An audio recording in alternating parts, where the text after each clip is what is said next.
দর্শক, আপনাদের আমন্ত্রণ জানাচ্ছি একুশের বই অনুষ্ঠানে। একুশের বই আমার সঙ্গে এই মুহূর্তে আছেন ফারসিন মান্নান মোহাম্মদী।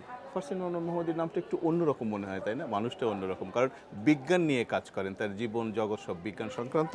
এবং তিনি এবছর বাংলা একাডেমি থেকে বিজ্ঞান বিষয়ক লেখার জন্য বাংলা একাডেমি পুরস্কার অর্জন করেছেন। ফারসিন মান্নান মোহাম্মদী ভাই, আপনাকে স্বাগত জানাই। কেমন আছেন? আর স্বাগতই না, আপনাকে অভিনন্দন জানাই, কারণ আপনি বাংলা একাডেমি পুরস্কার অর্জন করেছেন বিজ্ঞান বিষয়ক লেখার জন্য। অনুভূতিটা জানতে চাচ্ছি। আমি খুব কৃতজ্ঞ। আশা করছিলাম না, কিন্তু অত্যন্ত অপ্রত্যাশিতভাবে মানে নাম ঘোষিত হলো দেখে আমার খুবই ভালো লাগছে। ভালো লেগেছে। পুরস্কার তো ভালো লাগে। বাংলাদেশের যে আমরা শিল্প সাহিত্য সংস্কৃতির মনন কেন্দ্র তো বাংলা একাডেমি, সে যখন স্বীকৃতি দেয় তখন তার একটা অন্যরকম মাত্রা থাকে, একটা অর্জনের বৃহত্তর ক্ষেত্র তৈরি হয়।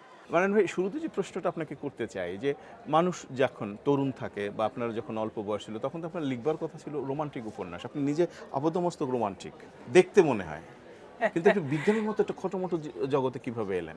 আমি প্রথম থেকে বিজ্ঞান, অন্য কোনো লেখার তেমন প্রয়াস পাইনি। সামান্য দু একটা কবিতা তো সবাই লেখে, যে দু একটা কবিতা, দু একটা ছোট গল্পের মক্ষ, সে বহু আগে। কিন্তু তারপর থেকে I was hooked on to science.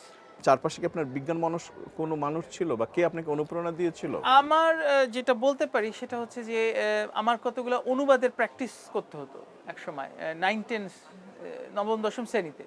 আমার মা আমাকে অনুবাদ করাতেন ইংরেজি থেকে, এবং সেই জন্য আমার বাসায় বাংলা পত্রিকা বন্ধ ছিল। শুধু তখন বাংলাদেশ অবজারভার আসতো, পড়তে হতো ন্যাশনাল জিওগ্রাফি, এসব থেকে অনুবাদ করতে, কারণ আমার অনুবাদে দুর্বলতা ছিল। এই অনুবাদ করতে করতে মানে আমার সায়েন্সের প্রতি একটা। খালাম্মার কেন মনে হলো যে তার ছেলেকে দিয়ে অনুবাদ করাবেন?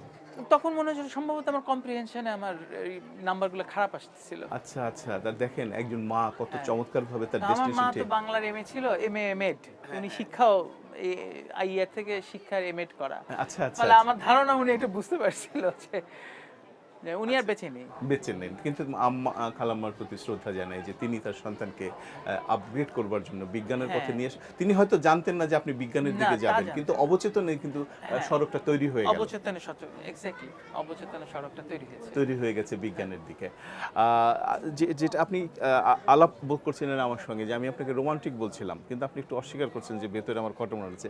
ঘরের লোক কি বলে? ঘরের লোকও বলে দিয়েছে যে আমি অত্যন্ত শীতল, রোবট মানব বলে আমাকে প্রথম সে ডাকতো। এখন হয়তো আমি অনেকখানি উনার সাথে শিখে আমি অনেকখানি উত্তরিত হয়েছি। না, উনি তো অনেক চঞ্চল। না, আগে কিন্তু এমন ছিলেন না। আচ্ছা, কিন্তু আমরা পরস্পরকে বোধহয় মানে করেছি, কমপ্লিমেন্ট করেছি। আমি কিছুটা শিখেছি, আচ্ছা, উনিও কিছুটা নিয়েছেন। আমার আপনাদের দুজনের যে কম্পারিজন আমরা নানা জায়গায় দেখি, ফেসবুকে নানা জায়গায়, খুব ভালো লাগে, এবং তার যে কর্মকাণ্ড সেটা আমাকে আরো বেশি। এরকম যদি আমাদের গৃহ বধূরা কিংবা ধরেন আমাদের কন্যারা, আমাদের জায়ারা, জননীরা যদি আরেকটু এগিয়ে আসতেন, তাহলে সমাজটা বোধহয় আরেকটু আপগ্রেড হতে পারত। হ্যাঁ, তা তো ঠিকই। পার্টনাররা যদি কমপ্লিমেন্ট না করলে খুবই ভালো হয়। ফারসিন ভাই, আপনাকে আমি আর যেটা জানতে চাই সেটি হচ্ছে যে বিজ্ঞান এবং বিজ্ঞান মনস্কতা দুটো তো আলাদা বিষয়। হ্যাঁ, একটু এই বিষয়ে আমি একটু সময় নেব। হ্যাঁ, নিশ্চয়ই। বিজ্ঞানের যাতে যে শব্দগুলো আসে, বিজ্ঞান শিক্ষা, বিজ্ঞান চর্চা, বিজ্ঞান মনস্কতা, বিজ্ঞান গবেষণা, এই চারটেই কিন্তু আলাদা। এখন বিজ্ঞান চর্চা বলতে সবাই চর্চা করতে পারে, যিনি গবেষণা করছেন তিনিও বিজ্ঞান চর্চা করছেন, কিন্তু বিজ্ঞান গবেষণাটা কতগুলো মেথড মেনে চলতে হয়। সেখানে মনস্কতা আপনার আছে কি আছে না সেটা দরকার হয় না। বিজ্ঞান মনস্কতা হচ্ছে যে যিনি তার জীবনে, মননে, কার্যকারিতায়, দৈনন্দিন বিভিন্ন বিচার যাচাই বাছাই পদ্ধতিতে উনি সায়েন্টিফিক মেথডটা অনুসরণ করেন কিনা। তো সেই সায়েন্টিফিক মেথড একজন বিজ্ঞানী কিন্তু তার পেপার লেখায় করতে পারেন, কিন্তু তিনি হয়তো তার আচরিক জীবনে করেন না। কিন্তু আবার অন্য কেউ যিনি আছেন তিনি হয়তো বিজ্ঞান শিক্ষিতই না, হ্যাঁ, কিন্তু তিনি হয়তো সায়েন্টিফিক অ্যাকুমেন্টটা বা এই যে যাচাই বাছাই, যে সিম্পল কাণ্ডজ্ঞান ভিত্তিক, যে এটা ঠিক বৈজ্ঞানিক পদ্ধতিও না, কিন্তু তিনি বিজ্ঞানের তথ্য, সাধারণ কিছু তথ্যের নিরিখে উনি যাচাই করে নিতে চান। এটা তো বিজ্ঞান মনস্কতা। কিন্তু এই দুটো আলাদা। এই দুটা মানে এটা থাকলে ওটা হবে, বা মানে এরকম মিউচুয়ালি এক্সক্লুসিভ না। এক্সক্লুসিভ না, কিন্তু একটি সমাজ, একটি রাষ্ট্র গড়ে উঠবার পিছনে এখন আধুনিক যে সমাজ ব্যবস্থায় বাস করছি, আমার মনে হয় যে বিজ্ঞান মনস্কতাটা খুব দরকার। চারপাশে যেরকম এক ধরনের অন্ধত্ব এবং কুসংস্কার বাস করছে, তার বিরুদ্ধে একটি আলোকিত সমাজ গড়তে চাই, তাহলে কি? তা বটে যে আলোকিত সমাজ, বিশেষ করে আমাদের সমাজের ক্ষেত্রে আমরা মনে করি যে আমাদের তো বিজ্ঞান মনস্কতার চর্চাটা জরুরি আমাদের এখানে। এবং এটার মূল যে ব্যর্থতা সেটা হচ্ছে আমাদের শিক্ষা। আমাদের শিক্ষা ভীষণভাবে নাজুক এবং সেটা ভেঙে পড়েছে। শিক্ষার গোড়া থেকে এই মনস্কতাটা, যে কোনো মনস্কতাই আপনি বলেন না কেন, যে আমি প্যারাসিটামল কয় বেলা খাবো, এক নাম্বার, আমি ওর স্যালাইন ডোজটা কিভাবে বানাবো, এই মিনিমাম সায়েন্স লিটারেসি যেটাকে বলে, বিজ্ঞান সাক্ষরতা, এটা কিন্তু আমাদের নাই। এটা কিন্তু শিক্ষা থেকে আসার কথা ছিল। শিক্ষা যেহেতু ধ্বংস হয়ে গেছে, এটা তৈরি হয়নি। এটা তো ভয়াবহ, এটা ভয়াবহ কথা মনি বললেন ভাই। আপনি এটা যে আমি তো বিশ্ববিদ্যালয়ে আমরা মানে এটা খুবই ফেস করি। একটা কম্প্রিহেনশন, একটা বাক্য ফেসবুকে ধরেন আমরা পোস্ট দিলাম, এই মানুষ এটা না পড়েই সে প্রথম শব্দটা দেখে সে একটা কমেন্ট করছে, তার মানে সে কিন্তু এটা পড়ছে না। তার মানে শিক্ষার অভাব এখানে। শিক্ষার অভাব। আর একটা হচ্ছে যে একটু গভীরে যাওয়ার জন্য যে একটু সাধনা, ধরেন আপনি ফেসবুকে 10টা লাইন লিখলেন, সেই 10টা লাইনই সে পড়বার সময় নাই, একাগ্রতা নেই। এটা অবশ্য সবারই, এটা যে আমাদের অ্যাটেনশন ডেফিসিয়েন্সি হচ্ছে, একাগ্রতার অভাব হচ্ছে, যেটা ডিভাইসের কারণে। কিন্তু আপনি দেখেন যে ইদানিং ইউরোপিয়ান দেশগুলো কিছু কিছু ক্ষেত্রে তারা ওই কাগজের বইয়ে ফেরত যাচ্ছে। আমি কালকে একটা নিউজে দেখলাম, তারা ওইসব ট্যাপ ফেলে দিয়ে কাগজের বইয়ে ফেরত যাচ্ছে, বাচ্চাদের জন্য 15 বছর অবধি ডিভাইস বন্ধ করে দিচ্ছে। আমার মনে হয় এটা দরকার। অস্ট্রেলিয়াতে অলরেডি আইন করেছে, কিন্তু রাষ্ট্রীয় পার্লামেন্ট আইন করেছে। অস্ট্রেলিয়াটা আমি জানি না, আমি ইউরোপেরটা নিউজ দেখেছি। অস্ট্রেলিয়া আমি পড়েছি যে তারা 15 বছরের আগে নিয়ম কোনোভাবেই ছেলে মেয়েদের আইন করেছে। হ্যাঁ, এটা খুব দরকার, এটা খুব দরকার এবং এটা হয়ে যাচ্ছে। আপনার কি মনে পড়ে, আপনি যদি বিজ্ঞান মানুষ, গত শতকের 80 বা 90 দশকে আমরা পত্রপত্রিকায় প্রতিনিয়ত আব্দুল্লাহর মতি শরফুদ্দিন, আব্দুল হক এবং জহুরুল হক, এদের বিজ্ঞান বিষয়ক লেখা থাকতোই কোনো না কোনো পত্রিকায়। এখন কিন্তু সেটা নেই। এখন সেটা নেই মনি ভাই, সেটা খুবই দুঃখজনক। কিন্তু আমাদের বিজ্ঞান চিন্তা পত্রিকাটা আছে। আমরা মানে এক সময় আমরা দেখেছি যে খুব ধারাবাহিকভাবে বিজ্ঞান পত্রিকা চলছে, এমন না। বিজ্ঞান সাময়িকী ছিল 70-80 দশকে, 60-70-80 দশকে, ডক্টর ইব্রাহিম স্যারের সম্পাদনায়, ডক্টর মোহাম্মদ ইব্রাহিম। তারপর বাংলা একাডেমি বিজ্ঞান পত্রিকা পেয়েছে, কিন্তু সেটা একটু উঁচু মানের। তারপরে বিজ্ঞান চিন্তা যেটা পাচ্ছি, এটা আমি খুবই আশাবাদী। এর আগে আমাদের জিরো টু ইনফিনিটি পত্রিকাটা ছিল, এটা সামহাও খুবই জনপ্রিয় ছিল। এবং এখন আমি বইমেলায় হাঁটলে 2-1 বেলা আমি তো ওখানে লিখতাম, বা আপনার লেখা আমি ওখানে পড়েছি। সেটা ডিসকন্টিনিউড হয়ে গেছে, কিন্তু এইটা বোধহয় রিপ্লেস হচ্ছে বিজ্ঞান চিন্তা পত্রিকাটা দিয়ে। আমি এখানে আশাবাদী। এখন আমি আমাদের চারপাশে যা কিছু আছে, যেমন আপনার চশমাটা না থাকলে কিন্তু আপনি কখনোই পড়তে পারতেন না, লিখতে পারতেন না। একটা গুরুত্বপূর্ণ আবিষ্কার। আমাদের এই যে সাবকন্টিনেন্ট বলেন, বাংলাদেশ বলেন, স্বাধীনতার এই 50 বছরে, 54 বছরে, 55 বছরে কোনো কিছু আবিষ্কার নেই, আমরা শুধু ব্যবহৃত হয়ে যাচ্ছে এবং ব্যবহার। হ্যাঁ, সেটা হচ্ছে ভোক্তা কালচার। আমাদের বিজ্ঞান সংস্কৃতিতে গড়ে ওঠেনি। আমরা সেলফোনটা ব্যবহার করি, আমরা এটা বানাতে পারি না, আমরা জোড়া লাগাতে পারি, এবং জোড়া লাগিয়ে মনে করি আমি বড় বিজ্ঞানী হয়ে গেছি। মিস্ত্রি আসলে কিন্তু আমরা মিস্ত্রি। ধোলাই খাল, আপনি গাড়ি যা দেন সে গাড়ি করে দিবে, কিন্তু গাড়ি তো বানাচ্ছে না, ডিজাইনটা করে না, ইঞ্জিনিয়ারিংটা হচ্ছে না। এটা হচ্ছে যে আপনার ওই প্রণোদনা নাই, সরকার থেকে চাপ নাই, এবং ইনভেস্টমেন্ট, সরকার বলেন বা বেসরকারি খাত বলেন, এই ইনভেস্টমেন্টটা নাই। এই যে সায়েন্স ল্যাবরেটরি একটা বিশাল প্রতিষ্ঠান, কি করে এরা? সেটি তো সরকারই নিজেই বলেছেন এটি একটি শ্বেতহস্তি। এটা বন্ধ করে দেয়া হোক, অথবা সেখান থেকে কিছু ইনভেশন, তার কিছু আবিষ্কার, মানে বা আবিষ্কার না বলা হোক, ইনোভেশন আমরা কিছু পাচ্ছি। যেমন উন্নত চুলার কিছু ব্যাপার তারা একসময় করেছিলেন, হ্যাঁ, সেটা তো আর কিছু হচ্ছে না। এখন তাদের কিছু প্রণোদনা আছে, তারা কেন হচ্ছে না, আমার ধারণা সেটা আমলাতান্ত্রিকতার কারণে হচ্ছে না। ওখানে খুবই আমলা নির্ভর। তারপর ব্যক্তির মানুষ থেকেও এতগুলো বিশ্ববিদ্যালয়, এত ইনস্টিটিউট হয়, শুধুমাত্র আমি যেটা দেখতে পাই সেটা হচ্ছে যে কৃষি সংক্রান্ত ধান গবেষণা ইনস্টিটিউট কিছু ধান তারা আবিষ্কার করছে, উচ্চ ফলনশীল ধান। এছাড়া কিন্তু আমাদের ইনস্টিটিউটগুলো কি করে সেটা আমরা জানিও না। আসলে আপনি এটা, আপনার অবজারভেশনটা আমি একমত।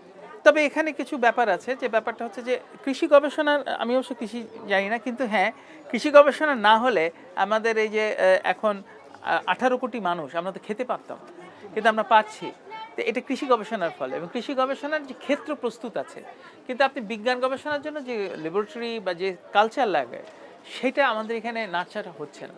যেমন ধর আমি একটা কথা বলি, যে আমি একটা খুব ভালো ল্যাব তৈরি করলাম, ল্যাবের জন্য যে টেকনিশিয়ান, সেটা কিন্তু আমাকে ভালো বেতনের ভালো প্রকৌশলী দিতে হবে, কিন্তু ওটার কোনো পদায়ন নাই। এবং এই ফান্ডটা, প্রকৌশলীর ফান্ডটা আমাকে দেবে না। আমাকে হয়তো ল্যাব করার ফান্ড দিলে, আমি তো ল্যাব করে আমি করবো, চালাতে হবে।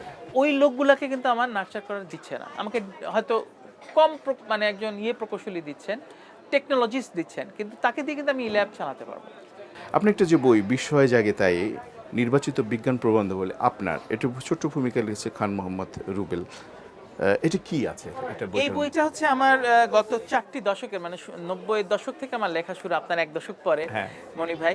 90-এর দশক থেকে এই দশক পর্যন্ত মানে 4টি দশকে জি। 36 বছর 37 বছর যা লেখালেখি 40টি বইয়ের একটি চমৎকার নির্যাস হচ্ছে এই নির্বাচিত প্রবন্ধ সমূহ। তো এটা গ্রন্থনা করে আমাকে সাহায্য করেছেন এবং ওনার অনেক ইনপুট ছিল। খান রুহুল রুবেল উনি আমার প্রথম জীবনের পাঠক, হ্যাঁ। কবি। হ্যাঁ। তো ওর দৃষ্টিটা আমার দরকার ছিল ভিশনটা এই বইটা তৈরি করবার জন্য, এবং বইটা আসলে আমি অনেকগুলো বাছাই করে দিয়েছিলাম, কিন্তু আলটিমেট ফিল্টারিংটা আমাদের কবি মহোদয় করেছেন। কবির হাত পড়েছে বলে আমার ধারণা এই সংকলনটা অত্যন্ত মননশীল হয়েছে। কতটা প্রবন্ধ আছে? এখানে 31টা। 31টা আছে। তাহলে আমি যদি বা কোনো পাঠক যদি আপনারা ফারসিন মোহাম্মদ মান্নানকে জানতে চান, বুঝতে চান, তার বিজ্ঞান ও বিজ্ঞানের সঙ্গে যদি পরিচিত হতে চান, তাহলে এই বইটি নিতে পারেন। এই বইটি কোত্থেকে বেরিয়েছে? মাওলা ব্রাদার্স। মাওলা, চমৎকার একটা বুনিয়াদি প্রকাশনা সংস্থা। অন্য চোখে ক্যালকুলাস, এটা কি? এইটা হচ্ছে যে আমি তো বিজ্ঞান নিয়ে অনেক লিখেছি, আমার গণিত বিষয়েও কিছু লেখালেখি আছে। তো সেই গণিত বিষয়ে এটা আমার একটা ব্যবহারিক চিন্তা থেকে এসছে যে আমি যখন পড়াই বিশ্ববিদ্যালয়ে, আমি ওদেরকে দেখি যে ওদের বুনিয়াদি গণিতের কিছু সমস্যা আছে। ঘাটতি রয়েছে।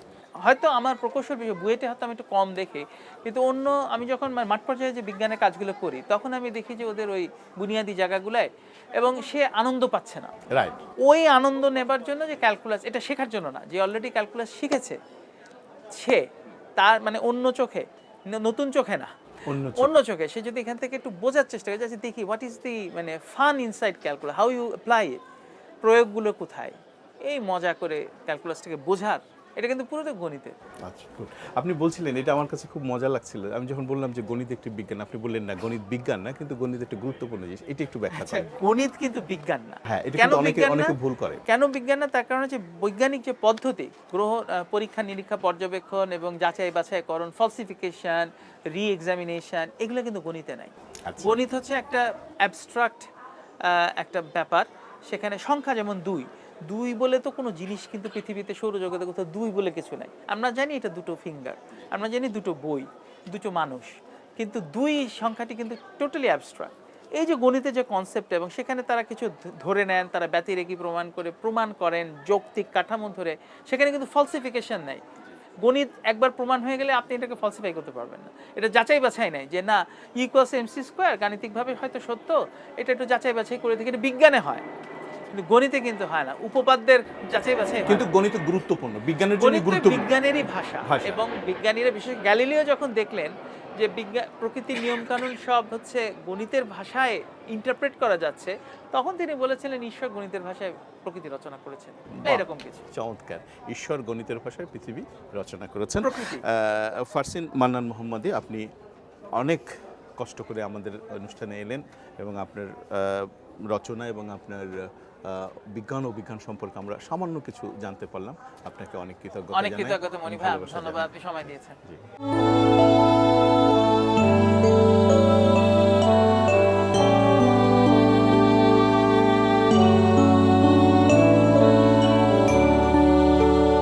সুধী দর্শক, এতক্ষণ আমার সঙ্গে ছিলেন একুশের বই অনুষ্ঠানে বিশিষ্ট বিজ্ঞান লেখক ফারসিন মান্নান মোহাম্মদী। চলুন এখন যাই বই মেলায় নতুন কি বই এসেছে তার সন্ধানে। এই বইটা আসলে আমি, যেহেতু আমার জুলাইয়ের রক্তাক্ত দলিল ছিল, তার পরবর্তী যে অবস্থাটা, আমাদের দেশের যে অবস্থাটা, রাজনৈতিক যে অস্থিতিশীলতা, মানুষের ভিতরের যে ক্ষোভ, নারীদের উপরে যে টর্চার, শিশু বাচ্চাদের যে নৃশংসতা, আমি এই বইটাতে পুরো তুলে ধরেছি। আমি মনে করি কেউ যদি এই বইটা পড়ে, তাহলে তার 24-25 সাল সম্পর্কে তার সম্পূর্ণ ধারণা হবে। আর আমার একটা বড় কাজ আমি হাতে নিয়েছি, সেটা হচ্ছে ফতিনের খেতা। এটা হচ্ছে আমাদের গাজীপুরের আঞ্চলিক ভাষায় রচিত, আর এটার জন্য আমি ডিকশনারি করছি।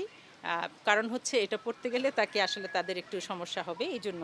এবং আমি গাজীপুরকে 5টা অঞ্চলে ভাগ করে আমি প্রথমে আমি যেখানে জন্মগ্রহণ করেছি সেখানে আমি এটা করেছি। এরপর আমরা আলিঙ্গনে পাপ নেই। আমরা আলিঙ্গন শব্দটা শুনলে আমাদের ভেতরে যেই ব্যাপারটা হয়, বিশেষ করে আমাদের এই সব কান্ট্রিতে, এটাকে তারা মানুষ লজ্জার, ভয়ের, পাপের মনে করে। আমি মনে করি এই বইটা যদি সে পড়ে, তার কাছে মনে হবে যে আলিঙ্গন শব্দটা কোনো পাপ শব্দ না, এবং এইটা মানুষের জীবনে অত্যন্ত জরুরি একটা বিষয়। আলিঙ্গনটা তাকে মুক্তি দেবে, আলিঙ্গনটা তাকে প্রসারিত করবে। আমি মনে করি এটা পড়লে সে এই টেস্টটা সে এখান থেকে পাবে। আর আমরা অনেক কথা বলি, অনেক কাজ করি, কিন্তু আমরা সহজ করে অনেক কথা আমরা সহজ করে বলতে পারি না।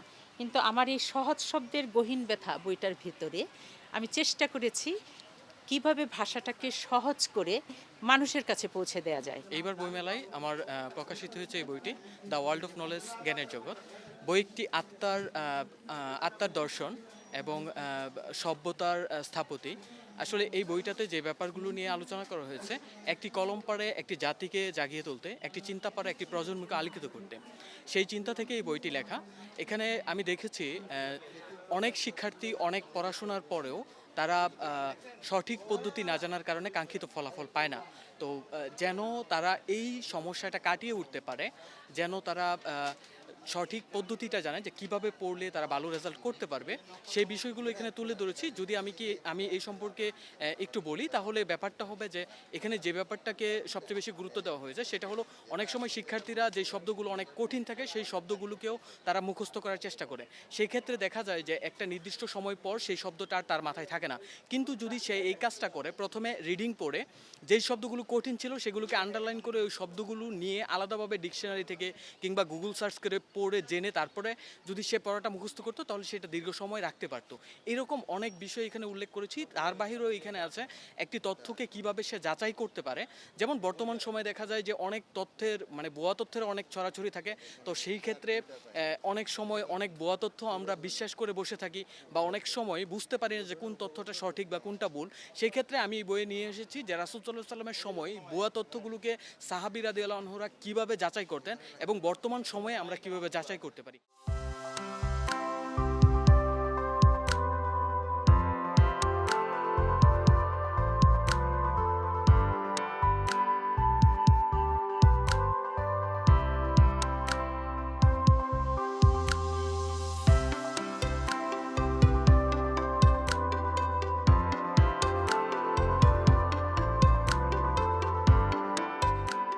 শুধু দর্শক, 21 বই অনুষ্ঠান থেকে বিদায় নিচ্ছি।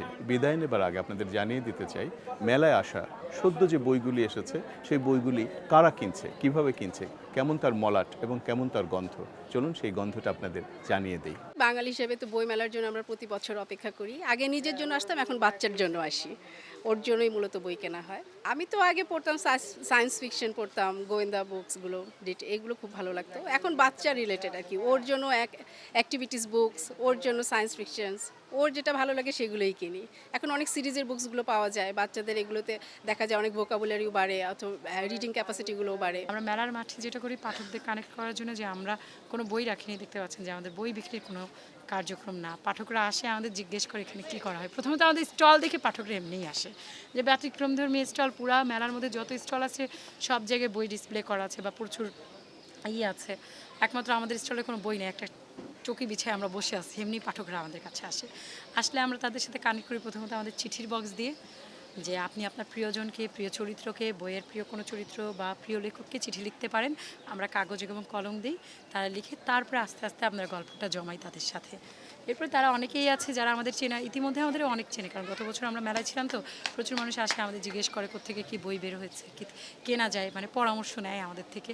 আর এমনি তো সারাদিন আমাদের এখানে আড্ডা চলে। আসলে লেজার টাইমে আমাদের অনেক ধরনের বই পড়া আমার বেশ ভালোই লাগে। এই ধরনের বইগুলি পড়তে, কারণ আসলে একাডেমিক বই তো সবসময় পড়তে ভালো লাগে না। বই মেলায় একটা ভালো একটা সুযোগ থাকে এই ধরনের বই কেনার। সাধারণত পড়া হয় আর কি, পড়াশোনার পাশে যখনই ইচ্ছে হয় আর কি।